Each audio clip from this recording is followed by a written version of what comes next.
Ladies and gentlemen, we are here at Bristol, Tennessee, Bristol Motor Speedway, the track where it chews up cars and spits them out. And as you saw in the Dr. Pepper Cup race, it was pretty much that kind of story. Well, let's see how the high-revving V6s of the Xfinity cars do today. And as we are here for the running of the Goodys 250. And joining me today is Kyle Matthews, who here, and of course, and fresh off of a bad finish in the Cup race, James Qualls. But like I said, it's short track racing, so I can't complain. But we saw a wild race in the Cup race, and I think the Xfinity cars maybe more of the same, possibly. I would say so. The biggest story that we've seen in the Cup Series, especially the last two races, have been lap traffic and late race passes for the win. We will see if that comes into play here in the Xfinity Series race. I'd say there's a good possibility of it.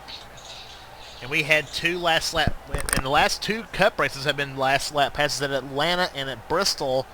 And we had, ironically enough, two last lap passes this season in the Xfinity Series, one at Daytona and the other at Atlanta, where Madeline Beasley took the win in that race. And by the way, that win for her moved her up to 13th in the standings. The standings being held by led by Jeffrey Fengai by 2 over Joshua Osborne. Dalton Day tied with Osborne for the 3rd spot. Levi McIntyre for Rockin' Wrestling Racing is 4th.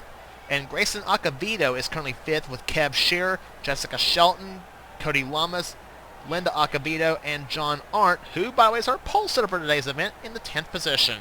And before we get to the starting lineup, I just have to announce here, Austin LaPlante has requested to be taken out of the 24, as we mentioned in the Cup race yesterday. And so there is a new driver in that number 24 car. And that driver would be none other than veteran Charles Sanford. So he races alongside his sister in the Cup Series. He'll be racing alongside his brother now in the Xfinity Series. So he is now the new driver of the 24 Pepsi Chevrolet. Definitely. So he looking to have a pretty good run here. He having a pretty good run. He's running pretty excellent right now in the Castrol GTX Cup Series, having come off a bad finish, come off a bad points finish in season 14, and now doing excellent in season 15s. And he plans to have an excellent road course car for Sonoma, the next top in the tour. So we'll see if that's true or not. But let's get to the starting line for this today's event. Here as the field waits for the starting lineup. On the pole, it is John Arndt, the Carolina Ford dealers Ford, car number 1. He'll be alongside Henry Sanford, Charles's brother, in the Bear Select Harris Teeter Ford. Row 2 has Dougie Super Shears in the Alliance Truck Parts Oldsmobile, car number 59. And the Luxair Heating, Air, and Air Conditioning number 55 Ford of Joshua Balkowitz is alongside. Nick Pericles in the Channel Lock Oldsmobile, car number 31, is the inside of the 3rd row, and beside him, it's Grayson Acevedo, the Skull Bandit Buick, car number 7. Row 4 is one of the Brits in the field, Nathan Hudson, the Gwaltney Bacon Buick, car number 27, and beside him, the Black Flag Insect Repellent French's Mustard Pontiac, car number 43, it's Tony Green. And warning, kids, don't try that all-in-one combo. No. Dylan Thoreau, the number 46 Polaroid Chevrolet for Foray Racing, has the inside of the 5th row. Beside him, Dylan Young in the number 2 DuPont Automotive Finishes Chevrolet. Then it's Benjamin Miles, the number 14 MW Windows Chevrolet, and beside him, the Daytona winner Mike Becker, the Winn-Dixie Ford, car number 60. Let's hope we don't pull off the same boneheaded move like Martin did at this track, and the year version we're using. Can't resist that. As we mentioned, Charles Sanford, the number 24 Pepsi Chevrolet, is the inside of the next row down for Jeff Gordon Motorsports, and beside him has Dalton Day in a new car. It's a Swisher Sweets Oldsmobile, car number 25. That's the 1989 Rob Moroso scheme he's driving, by the way.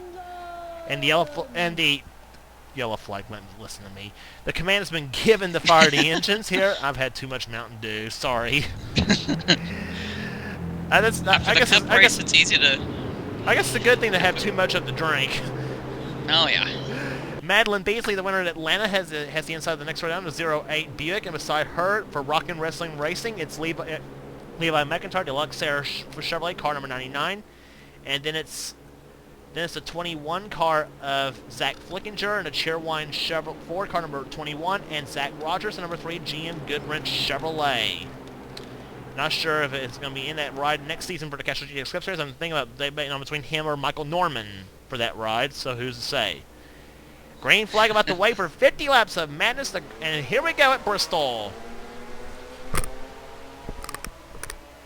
So in the Cup Series race, John Ard's brother Jeff Arndt went the victory lane there. So John would like to continue the success that the family's been having this weekend, and he's jumped off to a pretty good lead already. Basically just took off and said goodbye to the field here on that start, though, and coming out in second position is Henry Sanford. Then it's Joshua Balkowitz third, and then Dougie Shears in fourth position. Battle for fifth between Nick Pericles and the 31 and the 7 of Grayson Acabito in the Harry Gant colors, having a pretty solid run here. Pericles apparently backed up way off the accelerator and now almost got in the clutches of Tony Green. Side by side here, we have Dylan Young underneath the 46 of Dylan Thoreau. Dylan had to get out of the throttle there. It seems like the low lane is not really up to snuff in some ways. It seems like the high side's looks like it's the advantage. As we Charles Sanford, that same thing happens to Sanford there. So Andrew, you have to have a really strong car in order to complete a pass on the bottom. It seems like. And see, let's kind of listen for the onboard camera of Charles Garcia. See if we kind of hear anything. Got off pretty good out of turn 4. Yeah, turn 2's where the problem is.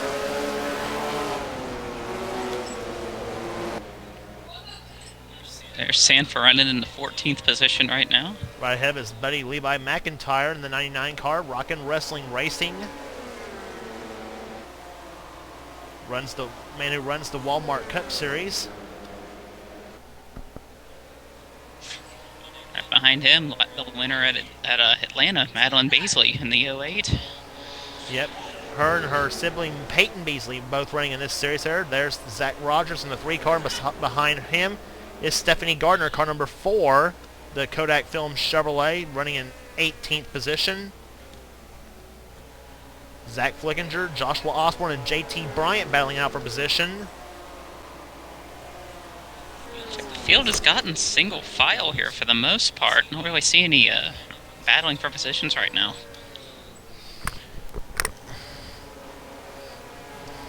Which is very uncommon for Bristol, too, because, I mean, you know, usually at Bristol it's Wreckfest, Wreckfest, Wreckfest. And and speaking of Peyton Beasley, there he is, or she, or whatever Peyton it is, but we haven't quite got it figured out yet. But taking the Ken Schrader course on a good ride in 22nd position, well, an okay ride in some ways. Dylan Hughes in the 32. There's a 38 Cat Tellier in the Ford Credit Thunderbird. Nelton Sawyer colors on that 38. Kev Shear in a 75 car running in 6th position in the points chase, but right now not so good for the Charlie Henderson Food Country machine. And Kev's another guy who's made big resurgence in my series, by the way, from the last time he was in. Jared Holmes in the Dentine colors. Blaine Sexton in the other Foray racing machine. That's a Buick he's got, as opposed to the Chevrolet that Dylan Thoreau drives.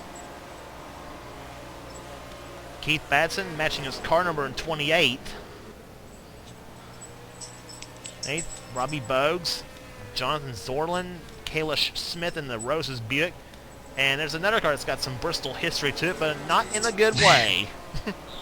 Well, luckily that car's still in one piece right now. Hopefully it doesn't suffer the same fate that Michael Waltrip had back in 1990, I want to say. 1990 in the spring race. Luckily for him, turn 2 is kind of the slowdown spot, sort of.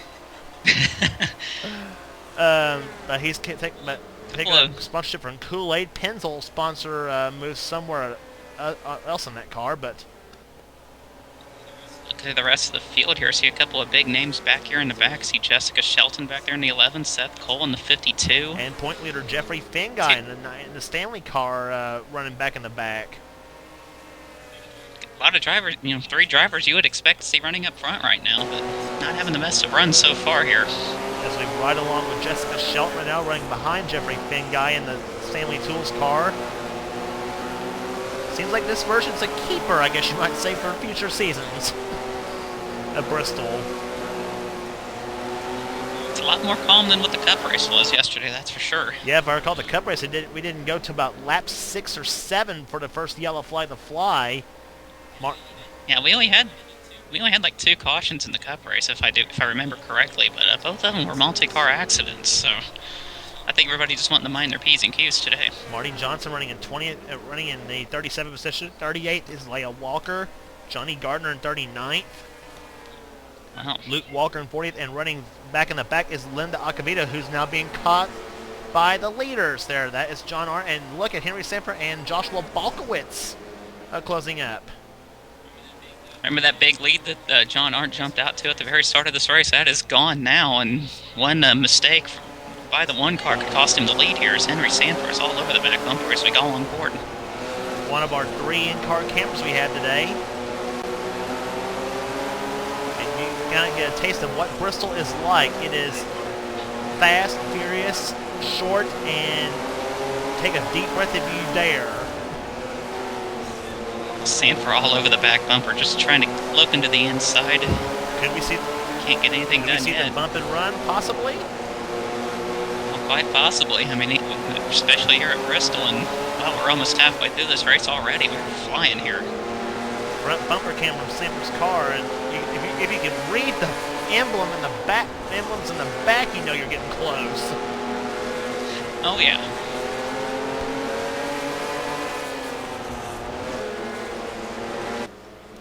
And John Arndt pretty much telling Linda Acavito to get out of my way or I'll wreck ya here.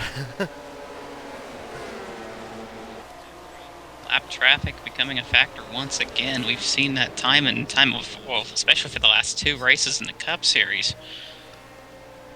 And if something happens to Sanford and Arndt, whoa! To the inside. Oh, he Arndt! turned him.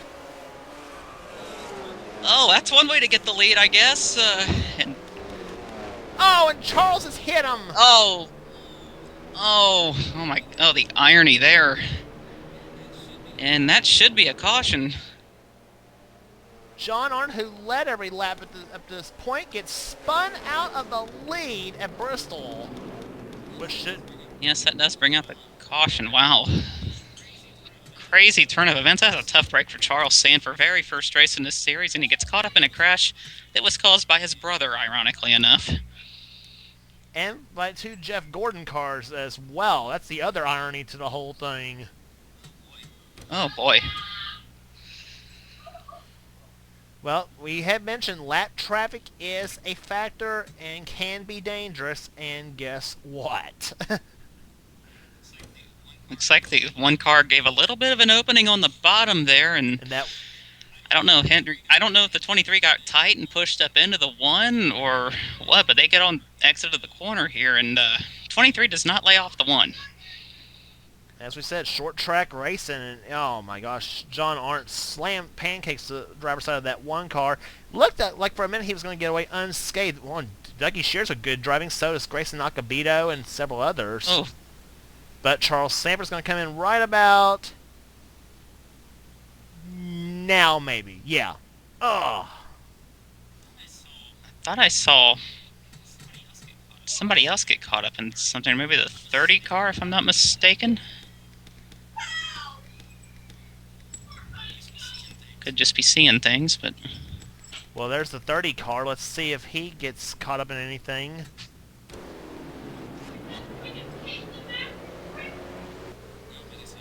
Nope, I guess I was just... Ooh, the 92. Oh, whoa. The 11.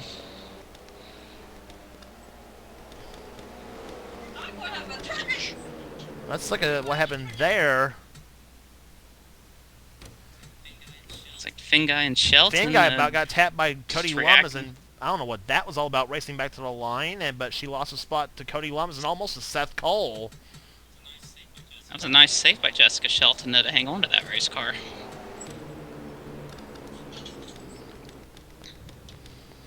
Oh, boy. But a tough break for John Arndt, who has been...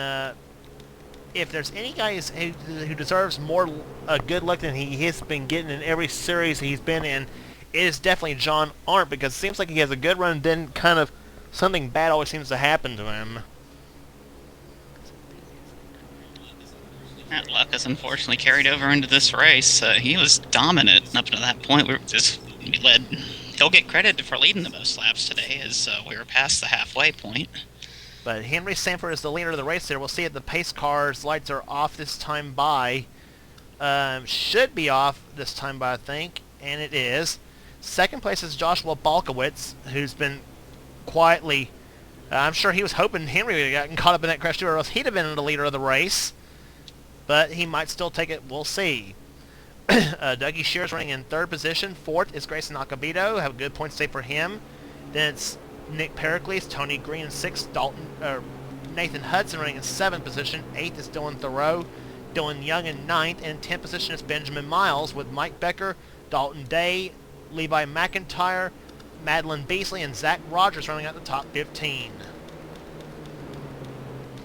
As the green flag about to wave here for the last time, again here at Bristol. I don't know if it's for the last time or not. We'll see. And here we go. The green flag waves, and we're back underway at Bristol. Looks like a lap around with the spectator view. Looks like the 55 got a decent restart there. Didn't let the 23 get away there. We saw with John Arndt, though, that was not really the smart way for the second place car to kind of lay back on the start.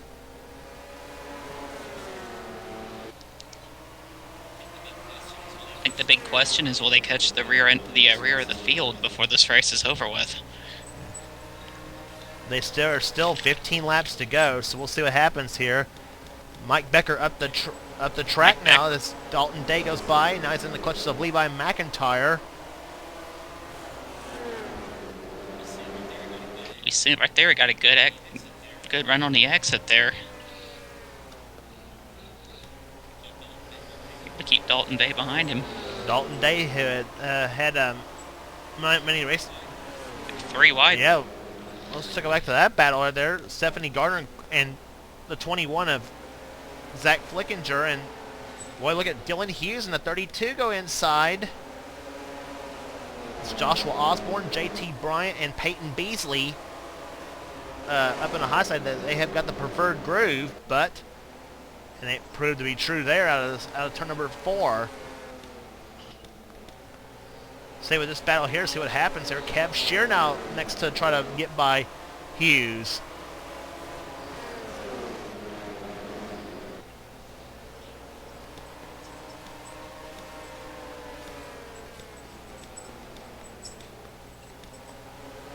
Now Lama's up the track. Shelton going by him, or tries to.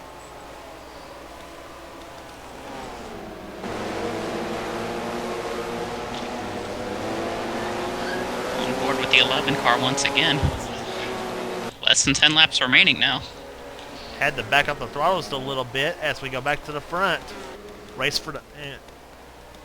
no change at this point right now.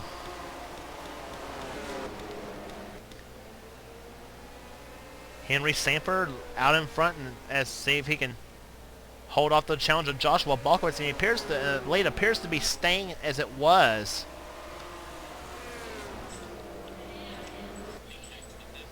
Think back to the Cup race yesterday. Though, it looked like Kyle Keith had that race well in hand, but as I've mentioned several times, again, it probably sound like a broken record at this time, by now, but caught slower lap traffic at the worst possible time, ended up losing the lead to Jeff Arndt. So Sanford's not out of the woods by any means here. And he is about a full straightaway behind Johnny Gardner, so he should be in good shape. We have now got 5 laps remaining in this race, so Joshua Balkowitz hoping for one little slip though, and if Sanford knows one little slip and Balkowitz is up on his back bumper.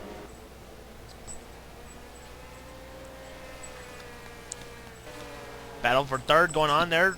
Dougie Shears, Grayson Acabito, and Nick Pericles, Tony Green, and Nathan Hudson having their own battle right now for position. The 43 and the 27.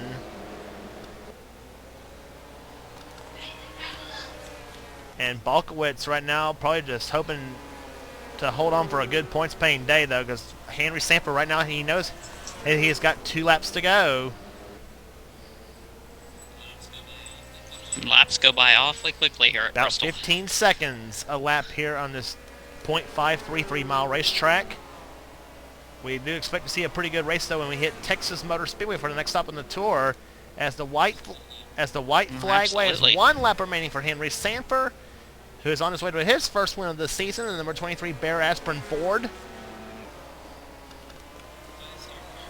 55 starting to close in a little bit there, but it's going to be too little too late, unfortunately. You're riding with Henry Sanford as he takes the win here at Bristol.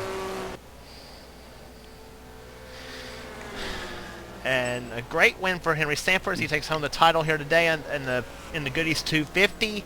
Second, Joshua Balkowitz. Third position will go to Dougie Shears. He holds up that battle between him and Grayson Acabito. And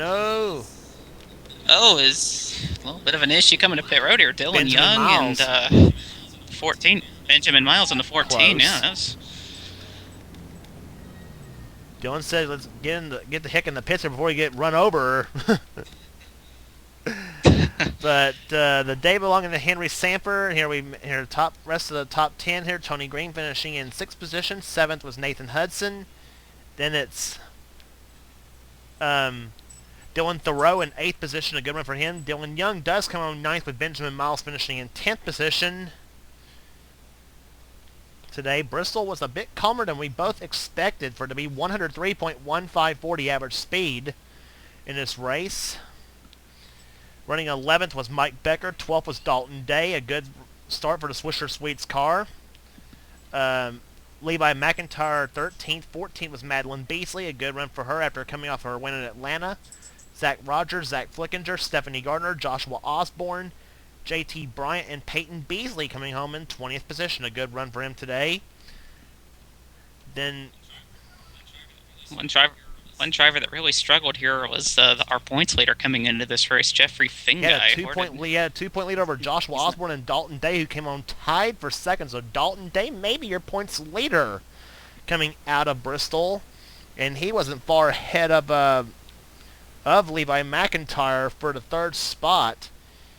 Dylan Hughes was 21st in this race. Kev Shear, who was 6th in the points chase, comes home as a okay 22nd. Kat Taylor, Blaine Sexton, Jared Holmes, and the Nemechek car running and finishing 25th. Keith Batson 26th, not the day he wanted today. I'm sure he'll ditch that setup there before we head to the next short track stop in the tour, which we haven't decided on that yet. Kayla Smith in 27th and 28th, Robbie Bogues in the Darrell Waltrip car.